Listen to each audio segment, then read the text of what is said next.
Class 7, 6th chapter Women Change the World and today's topic is Learning for Change.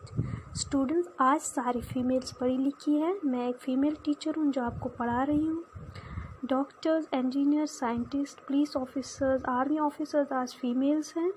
आज इस आज़ादी के माहौल में बिना बंदिशों के बगैर हम फीमेल्स औरतें जी रही है, उसका जो क्रेडिट जाता है वो जाता है उन बहादुर औरतों ने जिन्होंने आज से 200-300 साल पहले जद्दोजहद की कुर्बानी दी अपनी, और उनकी ही वजह से आज हम इस खुले माहौल में जी रहे हैं।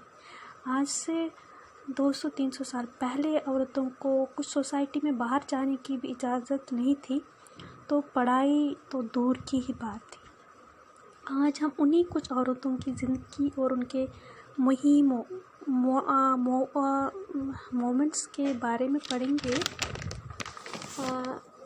जो 19th सेंचुरी में जब इंडिया में वेस्टर्न एजुकेशन के तहत ब्रिटिश गवर्नमेंट ने स्कूल्स कॉलेजेस खोले थे, तो वुमेन्स एजुकेशन पर सारे लोग जो थे हिंदू मुस्लिम थे इंडियन सोसाइटी में, वो इसके ख़िलाफ़ थे। इन्हीं औरतों ने जो मूवमेंट्स चलाए जिसकी वजह से आज हम एजुकेशन ले रहे हैं और डिफरेंट फील्ड्स में काम कर रहे हैं।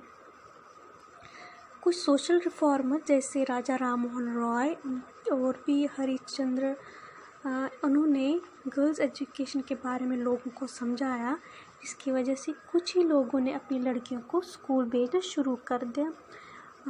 इन द स्टार्टिंग ऑफ ये 19th सेंचुरी की बात है, 1800 की।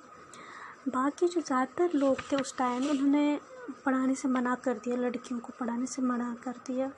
लड़कों को तो स्कूल भेजा उन्होंने इंग्लिश एजुकेशन के लिए, मगर लड़कियों को इंग्लिश एजुकेशन देने से उनको बिल्कुल उन्होंने मना कर दिया, क्योंकि उनको लगता था इंग्लिश पढ़ने की वजह से औरतें वो गलत काम करने लगेंगी, उन पर इसका बुरा असर पड़ेगा।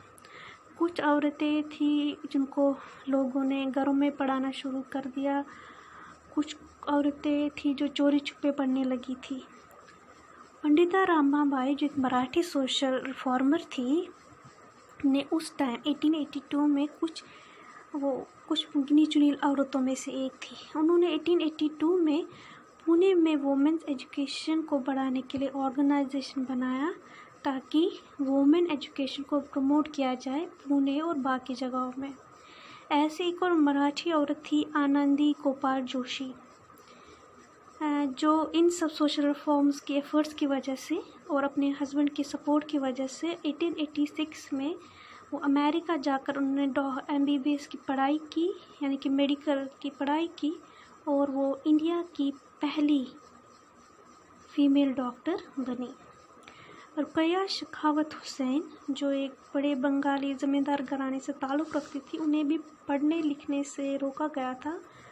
उर्दू और बंगाली तो उन्हें कुछ हद तक लिखनी पढ़नी आती थी, मगर इंग्लिश के लिए उनके घर वालों ने इंग्लिश एजुकेशन के लिए इंग्लिश होती है, इंग्लिश लिटरेचर एजुकेशन के लिए उनके घर वाले खिलाफ़ थे।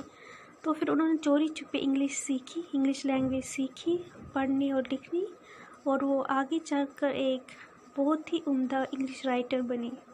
सिर्फ 25 साल की उम्र में उन्होंने इंग्लिश में सुल्ताना's ड्रीम लिखी 1905 में।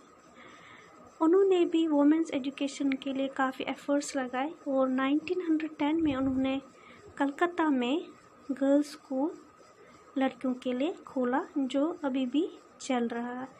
तो ये कुछ औरतें थी इन 18th सेंचुरी, 19th सेंचुरी जिन्होंने औरतों की एजुकेशन, उनके रिफॉर्म्स के लिए काफ़ी मूवमेंट्स और काफ़ी कुर्बानियाँ दी।